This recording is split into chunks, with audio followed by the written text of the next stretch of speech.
En otras palabras, se siente muy contento, muy complacido de contar en la entrega de esta semana con Sabrina Román, una gran amiga, amiga de juventud, pero no la hemos invitado en esa condición, la hemos invitado como escritora, poeta, periodista por su formación profesional, dramaturga.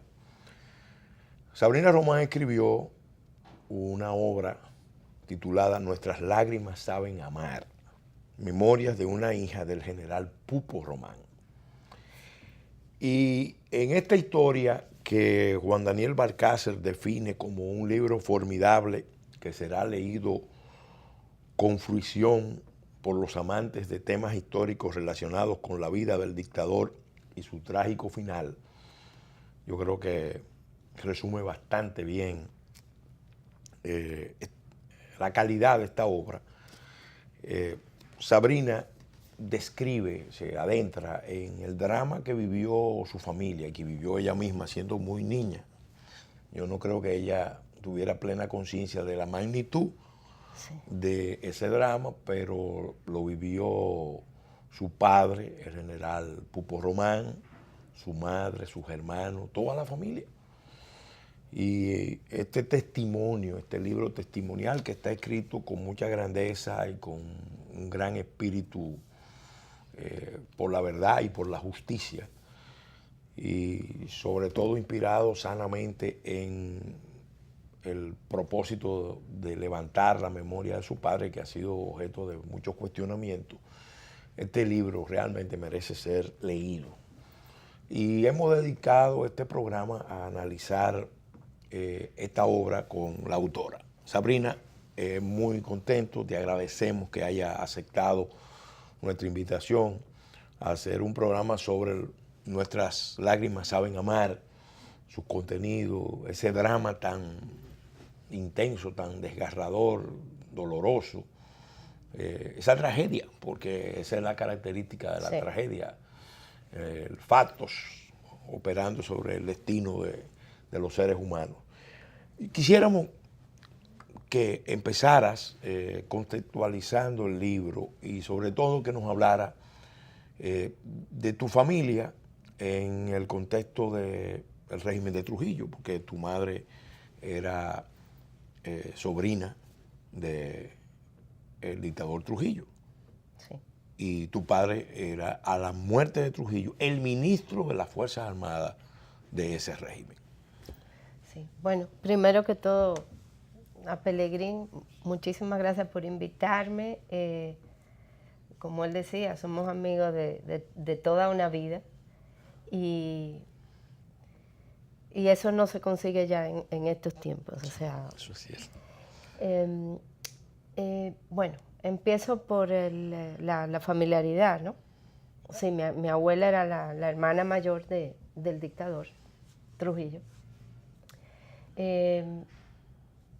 Según tengo entendido, como tú dijiste, no, yo no lo viví, tenía 4 años, yo nací en el 1956, igual que él. Igual que yo. Sí. Somos modelo 56. Eh, Pero a través de lo que cuentan mis hermanos y contaba mi madre, sí, o sea, era una familia con los privilegios naturales de una cercanía tan grande, sí. Pero al mismo tiempo mi padre era muy conservador en ese sentido y quería siempre evitar, no era amante de, incluso a veces discutía con mi abuela, por ejemplo, por los regalos a mis hermanos, y eso le decía, no, doña Marina, no, eso... No lo sobreproteja. Exactamente, no quiero, mis hijos se tienen que criar con lo que yo puedo. Y cosas así, o sea, él tenía ese temperamento. Y ellos, bueno, mi hermano mayor, José René, era militar, igual que mi cuñado Papito Marrero, Álvaro no, y no sé qué otro. En ese momento eran tenientes. Sí, José René, el día de el día del 30 de mayo, Sí. él estaba de guardia en la artillería y era teniente. Sí. Primer teniente, creo.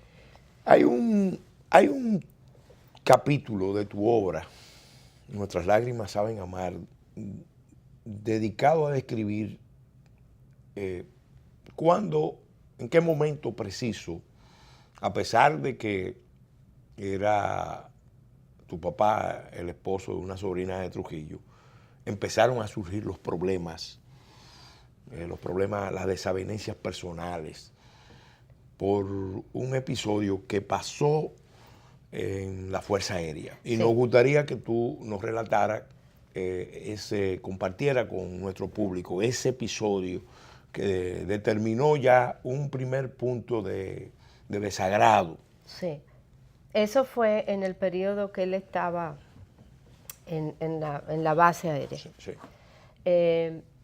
Y en ese momento hubo un accidente, se cayó un avión. Un P-51. Un sí. P-51. Entonces, bueno, se formó todo un lío de parte de Trujillo con el asunto y fueron con una serie de militares y eso al lugar del hecho y se metieron incluso o sea, él quiso ir hasta donde donde cayó el avión. Y le dijo a mi papá que qué había pasado, no sé qué. Entonces él, de repente, Trujillo le dijo delante de todo el mundo, esto me pasa a mí por haber puesto un artillero en la aviación. Cuando Ramfi estaba sentado en ese escritorio, nunca ha habido un accidente. Salieron de ahí y ese episodio también me lo contó un militar después, muchos años después, además del conocimiento que tenían mis hermanos y mi familia de él. Entonces, a mi padre eso lo irritó y lo sacó llegó a Palacio y le dijo a su asistente, mire, siéntese ahí y prepáreme un listado de todos los accidentes que ha habido en la Fuerza Aérea. Fecha, todo, estando Ramfi dirigiendo y lo hizo. Papá se lo envió copia a Negro, a Tío Negro. Negro Trujillo era presidente de la República en ese momento. Creo 1956. No, era... O antes, eso fue antes. Sí. Creo que fue en el Sí. 53. Sí, no, bueno, sí. Entonces se lo mandó a él y le mandó a José García Trujillo, el hermano mayor de mi madre, que era el secretario de las Fuerzas Armadas en ese momento. Cuando ellos reciben aquel documento, tío Josecito llama a mi padre y le dice, una pregunta, ¿tú le mandaste esto al jefe? Y él le dije, sí, y copia a usted. Y mi tío le dijo, bueno, pues mira, vayan preparando y recogiendo, porque vivían en la base, porque no creo que tú llegues al mediodía. Y efectivamente fue así, fue a la carrera, él salió de ahí, y fue el periodo que él cae en desgracia, Sí. y dura 3 años que no le asignan ningún cargo ni nada. Eso demostró un carácter fuerte de parte de tu papá, porque a pesar de la familiaridad y de ser parte del engranaje de poder, le respondió con los hechos al dictador. E incluso se lo comentó a mi abuelo, a José García y todo, porque fue un revuelo familiar, o sea, pero... y él le dijo, no, o sea, no, eso no es así. A mí no me van a pisotear mi carrera.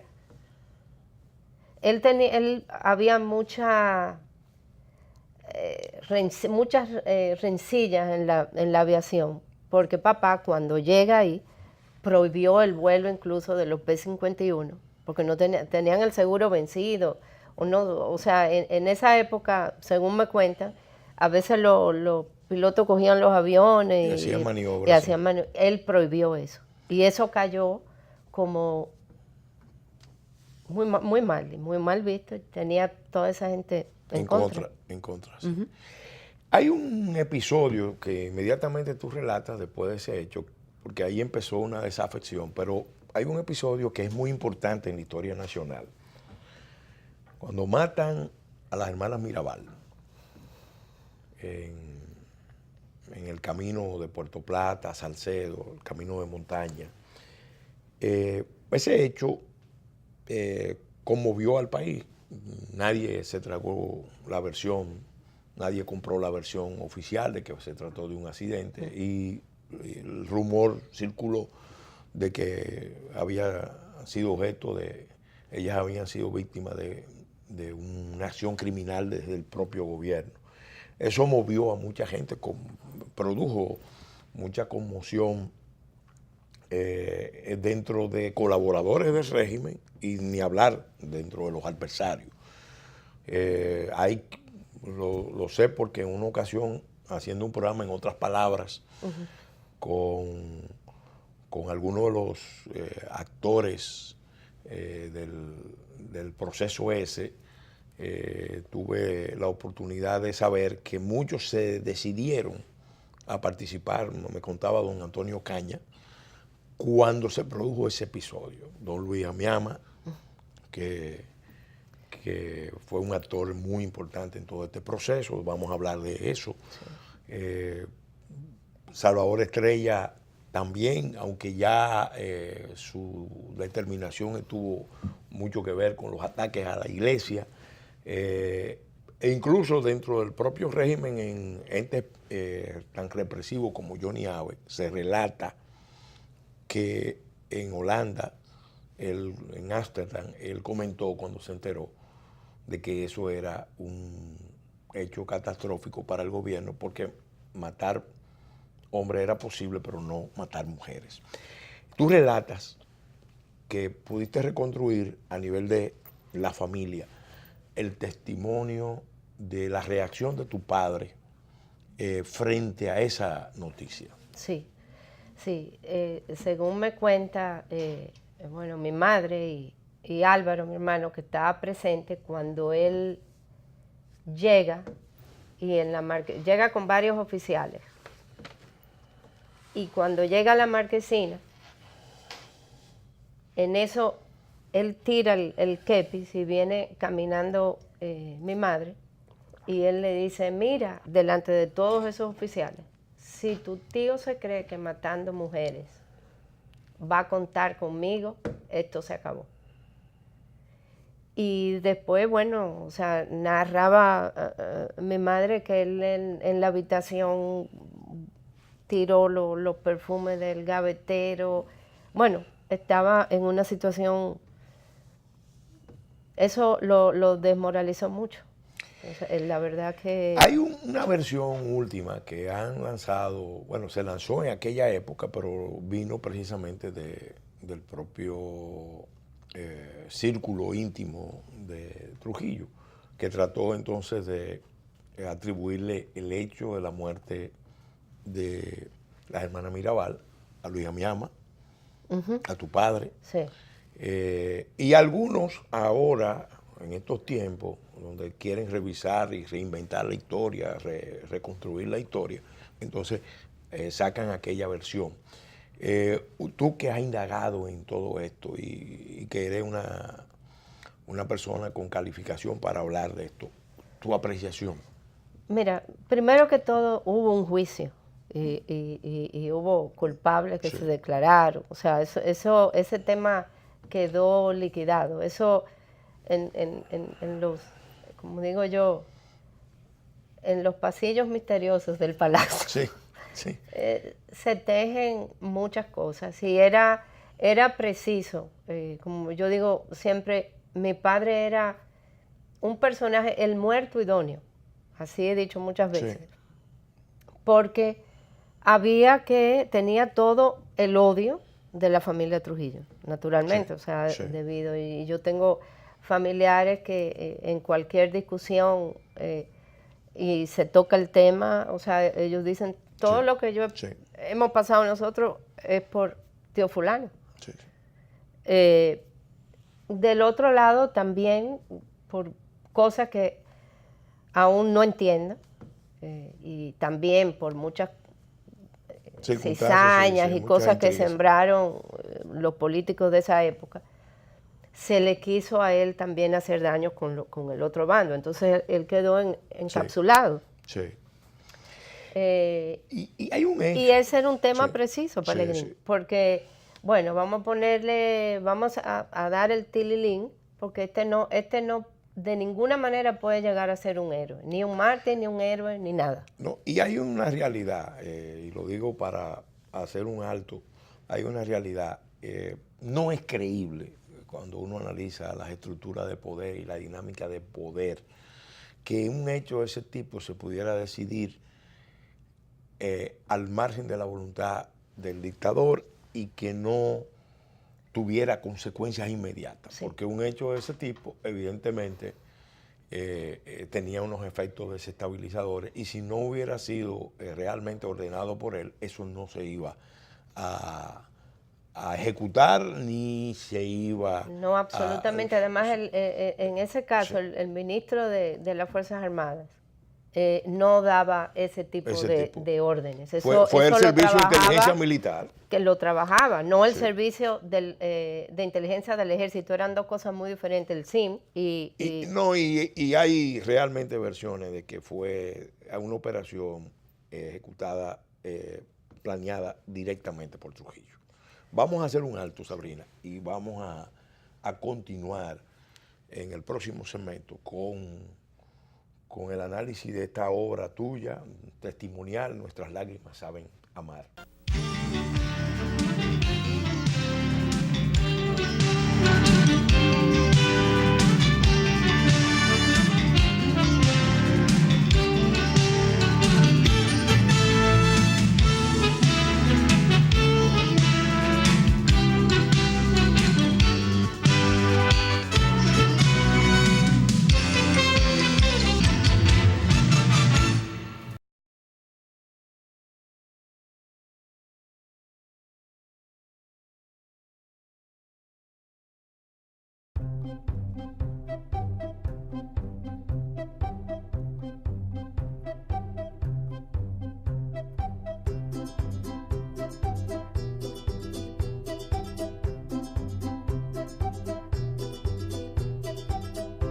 Su futuro crece conmigo y con Milex Kinder Gold, porque contiene los probióticos y prebióticos que él necesita para fortalecer su sistema inmunológico. Por eso soy una mamá leona y siempre cuento con Milex Kinder Gold, la leche recomendada por pediatras que saben de nutrición.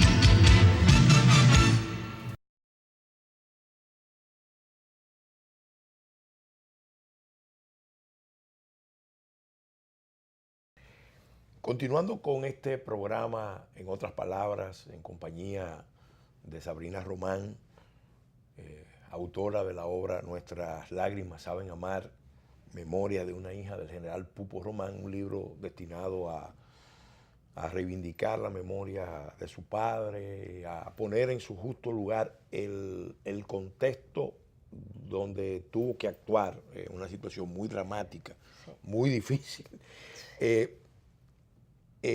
Tú relatas cómo a partir de los testimonios de tu madre, de tus hermanos, en los eventos familiares, ya previo al 30 de mayo, meses antes, 3 personas interactuaban permanentemente y hacían apartes. Sí. Y nadie se imaginaba que eran parte de una conspiración que se estaba urdiendo. Luis Amiama, Juan Tomás Díaz, que son actores de primer nivel, todos compadres. Sí. Porque tía Chana era mi madrina. Chana Díaz. Y tío Luis era el padrino, de Nancy. De Nancy. Entonces, relátanos ese ambiente de conspiración que se estaba dando en el marco de las familias que se reunían para un evento social. Sí, se reunían mucho porque por eso eran amigos, en el caso de Tío Luis de infancia, sí, prácticamente con papá, desde la época de ese grupo que ellos tenían, los machazos, Y entonces se reunían, pero ellos de unos meses en un momento dado, empezaban a aislarse, un rincón. Mi madre se ponía celosa, porque ella lo que pensaba era que estaban en asuntos... coordinando juergas de faldas. Exacto. Entonces, a veces ella iba y Chana la tranquilizaba, y luego ella atacaba, luego de todo Pero lo que pasó. Chana Díaz sí estaba al tanto de la conspiración.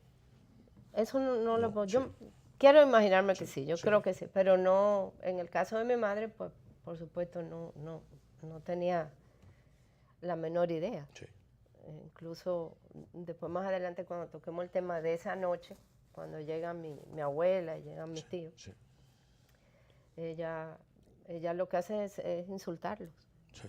Pero ahí empieza todo. Ella, incluso a veces en conversaciones familiares con el mismo tío Luis, ella lo decía, ustedes venían con eso de mucho tiempo. O sea, conversaciones como Sí, hablan los sí, amigos. sí. O sea, tú no recuerdas que ustedes se iban y se... Murmuraciones, conversaciones, porque todas las Exactamente. conspiraciones empiezan por una murmuración. Claro. Y porque papá venía con episodios que la gente, muchos de sus amigos a veces le decían, Pupo, como sucedió un sábado, un domingo en Hacienda, él iba a ver un pasadías en Hacienda Sabrina. Pero él llegaba a Hacienda Sabrina y lo llamaba Trujillo. Me voy a ir porque era desde ese tiempo que empiezan y volvía, iba a Palacio de Villamella allá, y volvía. Eso lo hizo 2 o 3 veces. Cuando él llegó otra vez, delante de todos los generales y gente que estaban ahí, dicen que él cogió la 45. Dijo, esta pistola un día la voy a florear yo. Que había personas que le decían, pero no diga eso, Pupo, si tú quieres muchísimo ese viejo. Y no, estaba hastiado. Bueno, algo parecido pasó con Juan Tomás Díaz, cuando en un encuentro en Palacio, Trujillo ofende a doña Chana y estaba Juan Tomás en la mesa y él tuvo una expresión, me contó Antonio Caña, que fue la gota que rebasó la copa, que rebosó la copa. Sí, porque ese tipo de acciones del dictador, de un mando personal, sí, con tendencia a humillar, generaba ese ambiente de desafecto y de resentimiento. Sí, era fuerte para la dignidad de...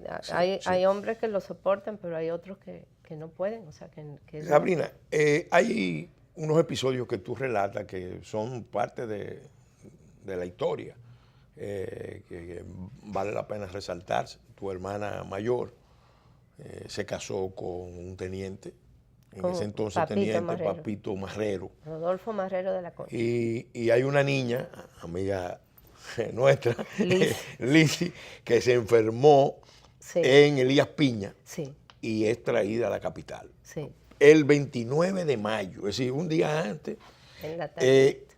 cuando se produce el 30 de mayo, entonces surge una circunstancia muy adversa, porque Sí. ya al empezarse a mencionar a tu padre, viene la mención de que hace Marrero, un teniente, Que está castigado en que la está frontera. castigado en la frontera, en la Sí. capital. Sí, sí, pues ellos a él lo trasladaron castigado, como se usaba, por un asunto en la intendencia, y estaban viviendo allá. Lizzy, que es mi sobrina mayor, se puso mala con vómitos y diarrea, entonces mi madre llama a mi abuela y le explica lo que pasa. Llaman a Dunlop, que era como el médico de cabecera, y Nancy le explica a Dunlop, él le dice, no, salgan enseguida para acá, porque se va a deshidratar. y cogieron para allá el 29, llegaron en la tardecita. Y ese día, bueno, llegaron, atendieron a Lizzy, ellos se fueron al cine. Y esa noche fue todo, fue cuando papá se fue a caminar, caminaron y se fue a la base aérea y hubo el problema ahí del charco. fue que se produjo el incidente en la Fuerza Aérea. Del charco. Donde Trujillo volvió a tener una experiencia de humillación ante el jefe de la Fuerza Aérea y ante tu papá, ministro de las Fuerzas Armadas. Sí, el de la Fuerza Aérea, que era Virgilito, mi tío, mellizo de mi mamá, no estaba ahí en ese momento. Él fue con papá solo. Lo hizo meter en el charco y métase más. O sea, mamá cuenta que él llegó con los botines y todo mojado. Era que en la entrada de la base de la Fuerza Aérea había una tubería rota, y había roto días anteriores, y eso provocó una reacción. Indignación, porque la base aérea era como la joya, ¿no? La joya, sí. Sí. Y ahí llegó para darle instrucciones. Nunca se pudo comunicar con mi tío realmente, porque ya horas después él se acostó a dormir. Sí. Fue cuando y se levanta cuando llega el general Espaillá. Hay una versión que sostiene que tu papá, el general Pupo Román, José René Román, se había comprometido con los conjurados, pero que había pedido la condición de que le mostraran el cadáver de Trujillo para poder actuar. Sí. Yo quisiera hacer un alto y en el próximo segmento vamos a analizar ese tema. Esa noche aparece el general Espaillá, que se supone que no estaba, no estaba al tanto de la conspiración, pero aparece y él que notifica que algo grande acaba de pasar con Trujillo, que experimentó un atentado. Vamos a hacer un alto y continuamos en el próximo segmento analizando esta vertiente del tema. Perfecto. Sí.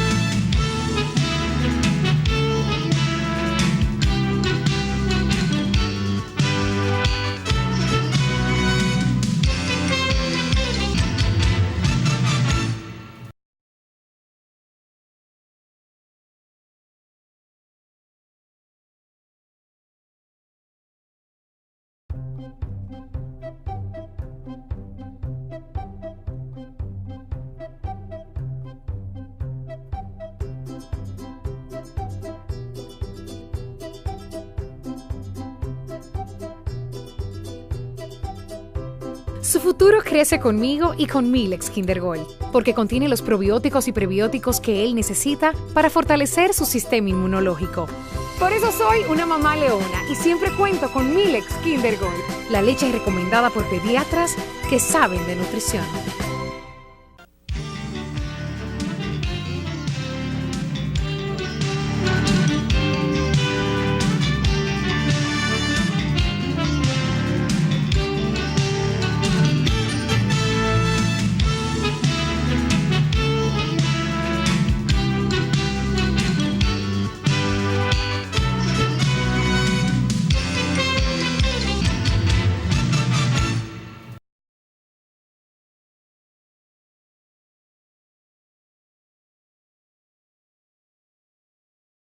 En el segmento anterior de este programa, en otras palabras, dedicado a analizar la obra Nuestras lágrimas saben amar de Sabrina Román, Memorias de la hija del general Pupo Román, estábamos hablando de ese momento decisivo en la historia de los acontecimientos, en el curso de los acontecimientos.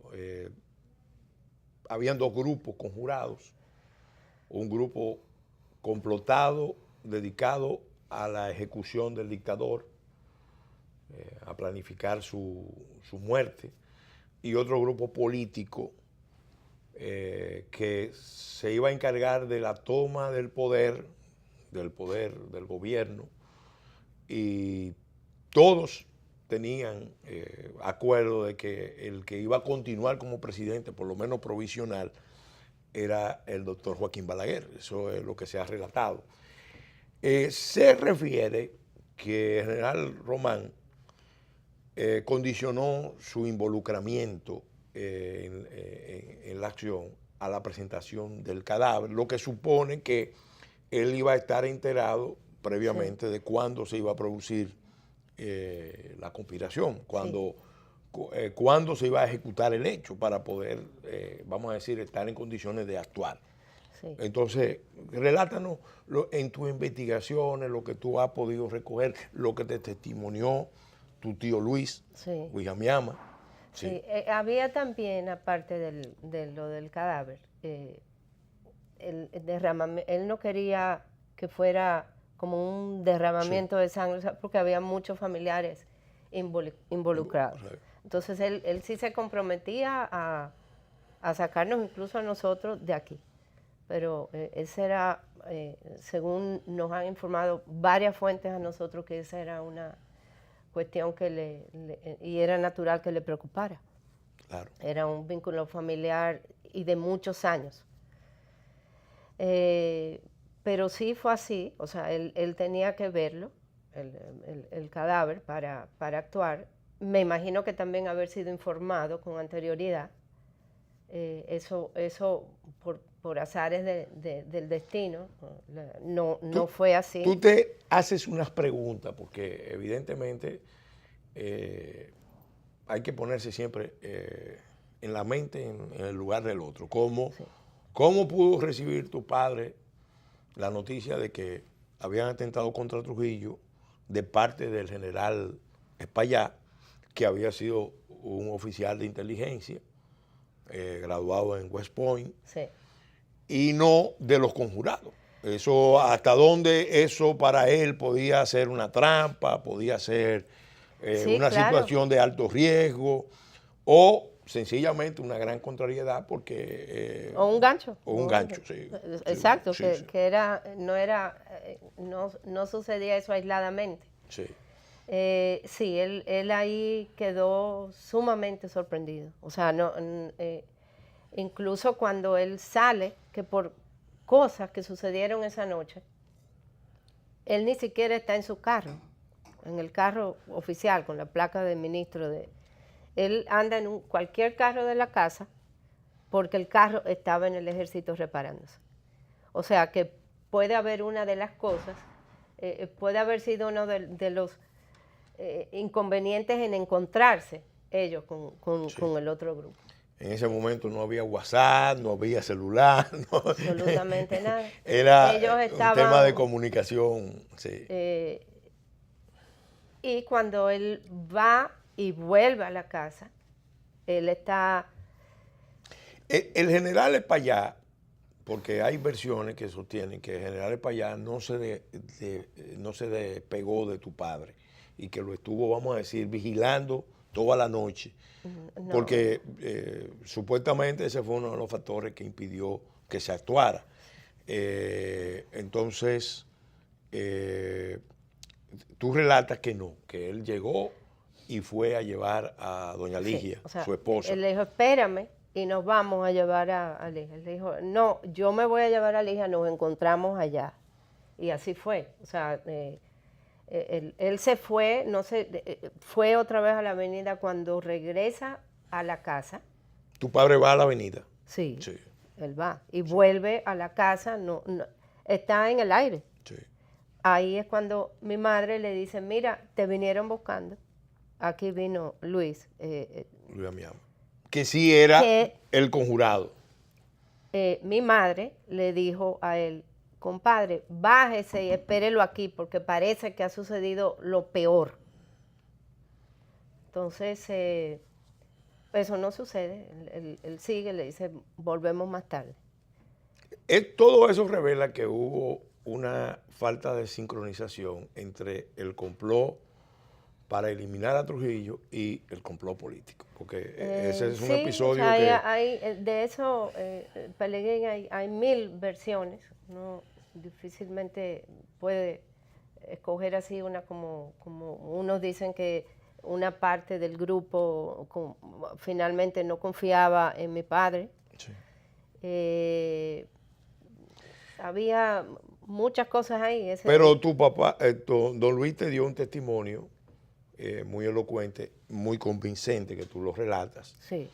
Si tu padre hubiera sido parte, hubiera sido Si un él infidente, hubiera ido donde Trujillo, con las informaciones que tenía, ya le hubiera informado a Trujillo lo que estaba pasando. sí, porque eran muchos meses. La historia recoge 7 meses, pero eso venía de mucho más.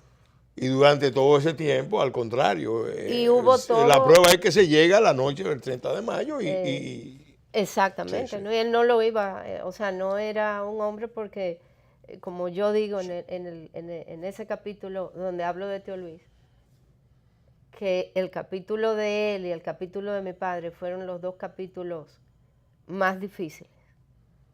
Porque, uno, porque no conocía a mi padre, o sea, no es lo mismo hablar de una persona que tú sí conociste, pero ellos no pudieron, o sea, no había la menor duda de Tío Luis, de que al confesar eso, iba a, incluso el mismo, si papá no hubiera estado de acuerdo, le hubiera dicho, no, mira, cierro los ojos y...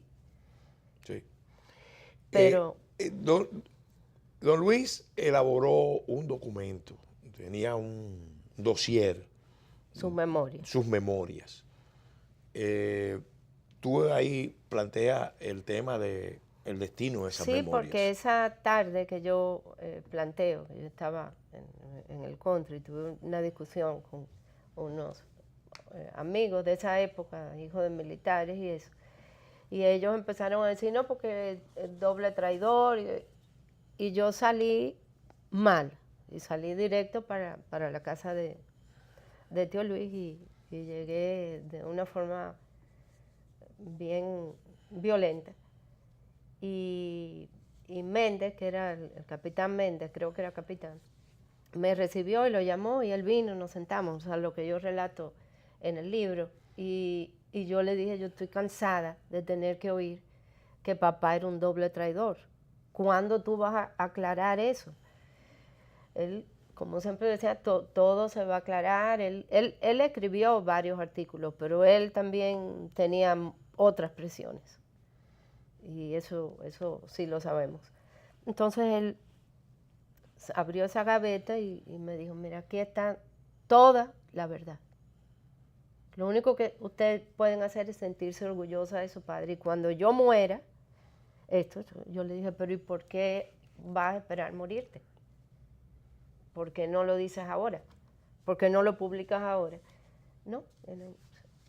Y sí, al correr de los años, claro, adolescente, eso a mí me dolió mucho. Venía de una persona que...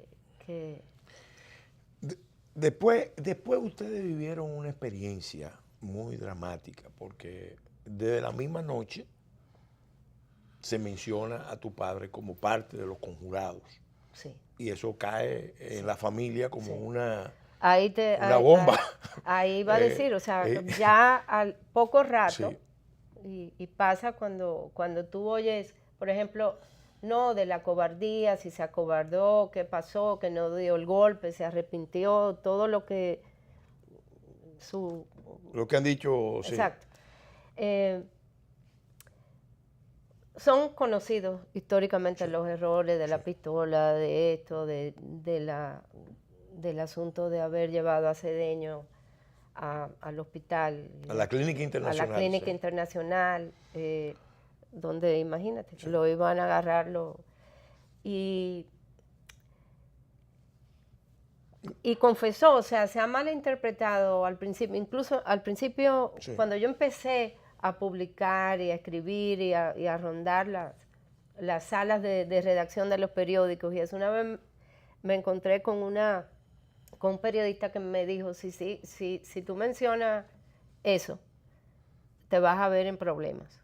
Pero es que yo no estoy acusando, o sea, no, No, o sea, una persona que conoce cómo era la tortura en esa época, tú no puedes decir que Cedeño traicionó la causa, absolutamente. No, el O sea, protocolo, lo que se había acordado era que si había herido no se podía llevar a una... imposible, sí. o en último caso, que buscar un Sí, médico que sí, lo atendiera sí. en la casa. Porque ahí mismo incluso una pariente mía que estaba en Nueva York, en esa madrugada ya oyó mencionarse el nombre de Pupo No, Román. y hay otro hecho.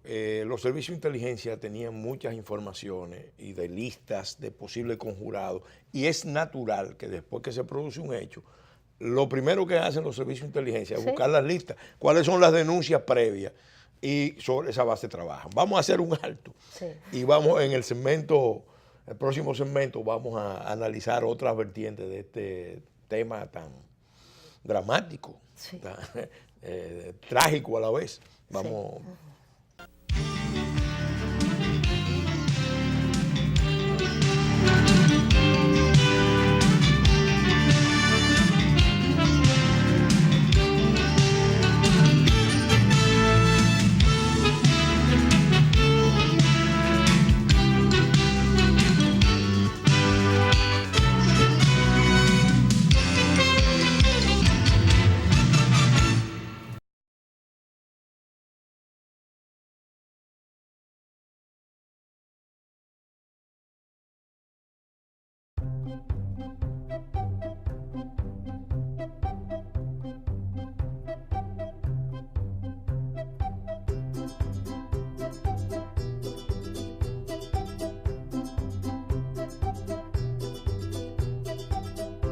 Su futuro crece conmigo y con Milex Kinder Gold, porque contiene los probióticos y prebióticos que él necesita para fortalecer su sistema inmunológico.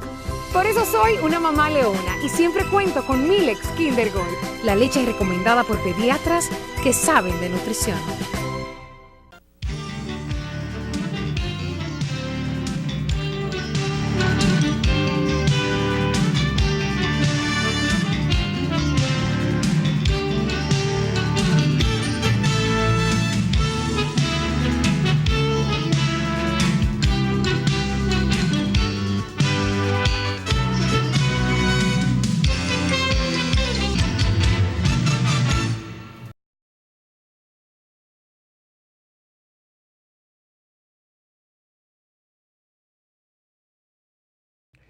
En el segmento final de este programa, dedicado a analizar la obra Nuestras lágrimas saben amar, de Sabrina Román, escritora, periodista, poeta, dramaturga. Sabrina, en estas memorias de una hija del general Pupo Román, hay unos capítulos dramáticos que son los relativos a la detención de tu padre el 4 de junio. Trujillo muere el 30 y luego el 4 de junio, días después, tu padre es detenido. El 5, tus hermanos son detenidos y empieza una etapa ominosa, realmente torturante, aplastante de toda la familia, con tu padre, ministro de las Fuerzas Armadas, acusado de ser traidor al régimen, y entonces él es objeto de un tratamiento de sevicia, de maltrato, de torturas. Tu testimonio sobre esto. Sí, tengo que irme un poquito atrás a lo que estábamos diciendo, que esa noche, por esos inconvenientes que hubo, o errores, llámese, Zacarías también llega al hospital Marión, al hospital militar de ese momento, y ya cuando en esas salidas y entradas, y papá llega a la casa, ya estaba mi abuela, José García Trujillo, tío Josecito. Tu abuela Marina Trujillo. Marina Trujillo. Llegó, tío Josecito llegó caminando desde su casa con una ametralladora. a la casa. Y se juntaron todos ahí. Porque una junta familiar. Claro, era el secretario de las Fuerzas Armadas, sí. o sea, era el que le podía decir, ubicarlo, ¿qué vamos a hacer? ¿Qué es lo que pasa? Trujillo no aparece, ¿no? Sí. Pero ya ahí, la salida anterior de él, cuando se sentó en el teléfono y llamó, empezó me imagino que a dar los movimientos con personas que tenía claves. Sí. Ahí cada llamada le decía, no, lo sentimos, general Román, hay órdenes del general Trujillo de solamente recibir órdenes del negro. Después de 2 o 3 llamadas de esa, mi mamá le dijo, pero ¿qué es lo que pasa? Que nadie... Y mi papá le dijo, no, o sea, tu tío me ha quitado todo el poder. No. Y es natural, porque también hay que entender, Ya era lo un había régimen de mencionado. tipo personal, pero que no solamente eso, era un régimen de tipo personal. Sí, Personalísimo.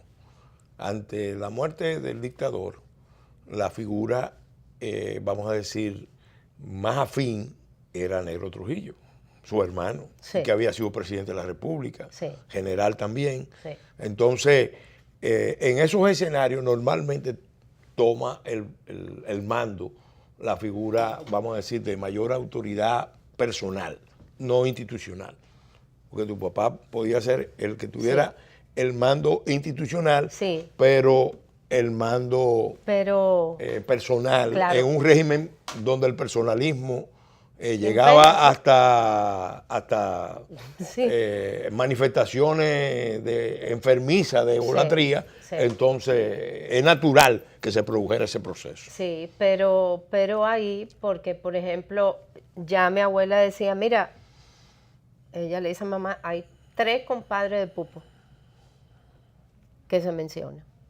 Y, Se lo dice esa misma noche. Esa misma noche ahí, Sí, o sea, sí, sí. estamos hablando de horas. Sí. Y otro de mi tío le dijo, no, dicen que mencionaron a Pupo. Entonces, naturalmente mi mamá se puso como una fiera y le dijo, pero ustedes todos se están volviendo locos y piensan que Pupo va a estar metido ahí. Eso sin duda pudo haber sido la lista que se refiere que Trujillo había recibido unas semanas antes y Trujillo se negó a creerla. Y dijo, Sí, donde esté un hijo... hay personas incluso, Sí.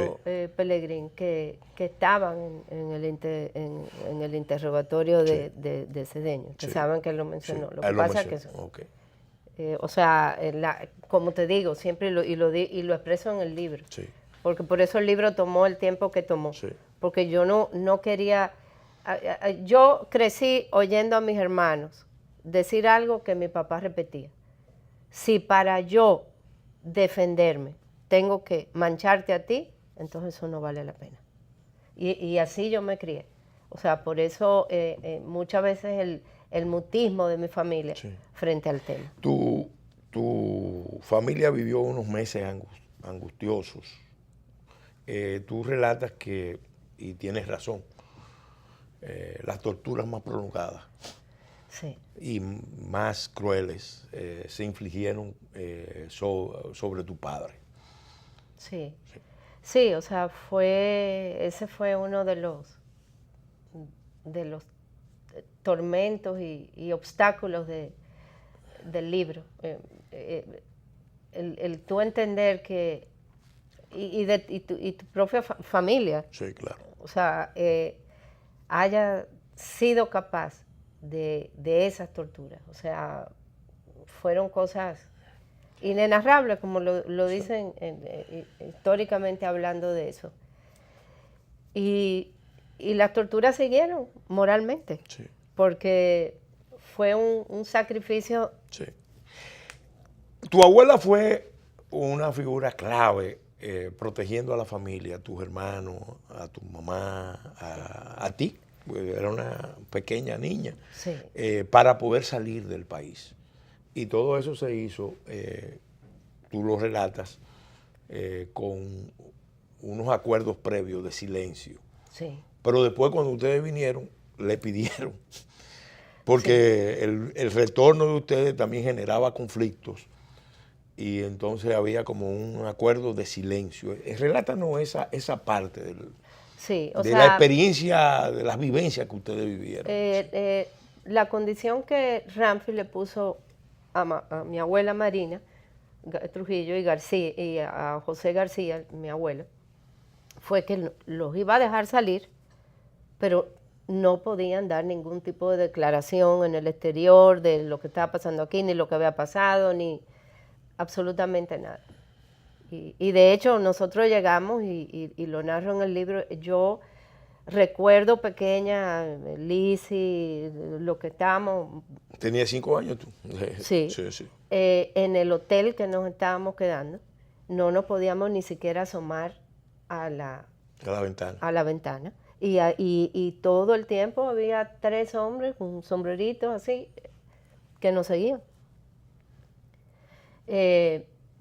Pasó eso cuando regresamos, que mi mamá, después que ya ustedes salen básicamente antes de... José René y Papito, mi cuñado, y Nancy, ellos salieron primero, porque estaban en más riesgo, ¿no? Aún así, ya subido en el avión, llegó el SIM y iban a parar el avión y se salvaron porque era Pan American y había un señor, apellido creo que Santoni, que sabía lo que estaban adentro y dijo, no, este avión no puede pararse ya. Y así llegaron a Puerto Rico con, muchísimo temor porque ahí había mucha gente del CIM y Caliese y demás. Cuando llegamos, después de todos esos episodios de allá, no fueron nada fácil porque era con la familia de allá y todo en el medio. Ella ya lo dijo, mi abuela, desde que llegó, ella dijo, aquí se acabó esto, a mi familia no la va a dividir nadie. Este tema no se toca. Pupo se queda fuera de esta familia. Y fíjate que los hermanos de mi madre y los primos y todos nos hemos mantenido. Porque es bueno cerca. decir que también tu papá tenía parientes que habían estado involucrados en las conspiraciones contra Trujillo y vinculados también al movimiento de resistencia interna. Que algo parecido pasó con Juan Tomás Díaz.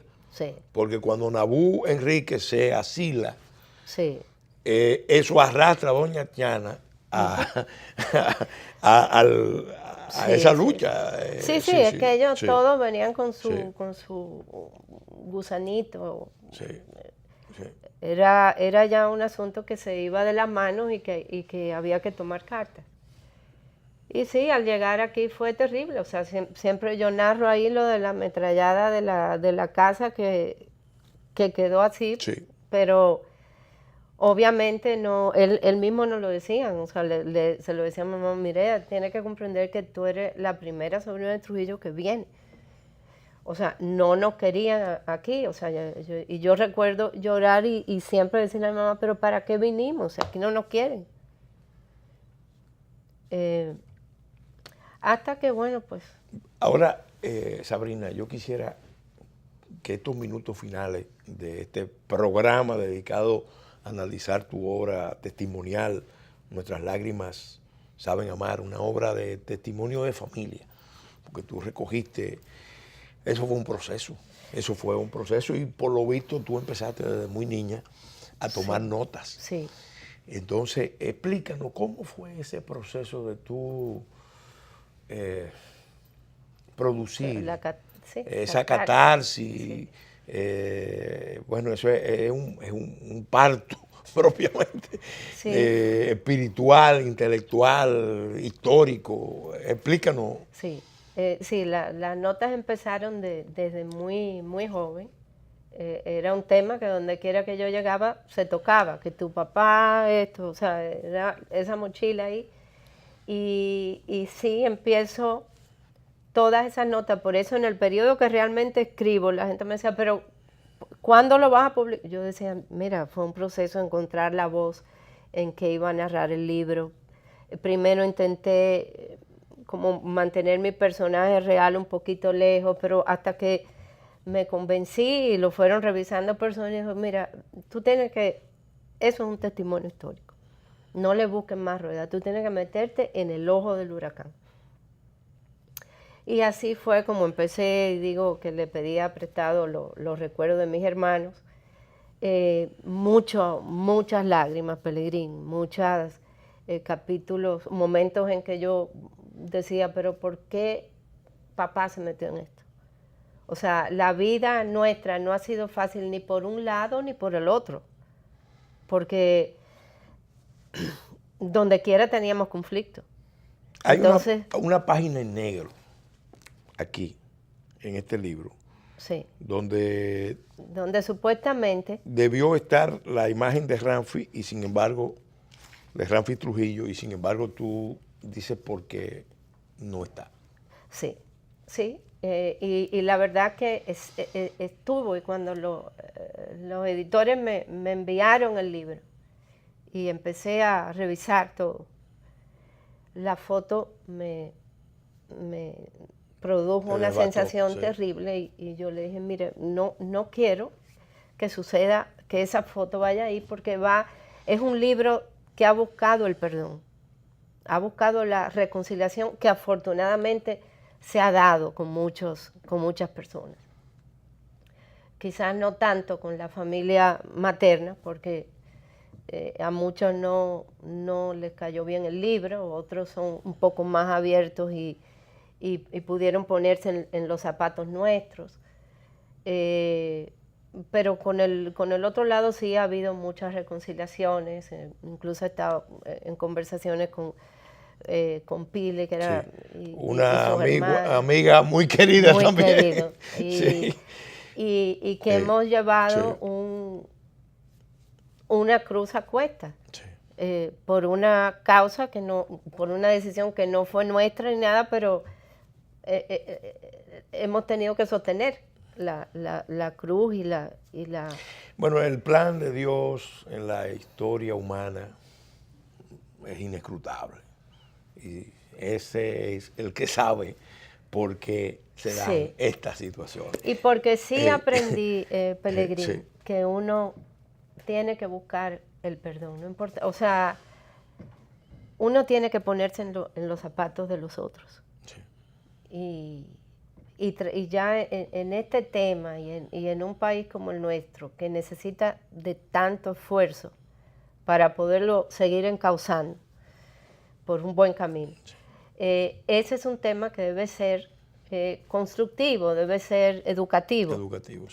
Para las nuevas generaciones, pero no transmitir los odios. Bueno, yo solamente quiero expresarte al final las gracias por haber aceptado la invitación. Ha sido un programa realmente muy edificante y conmovedor.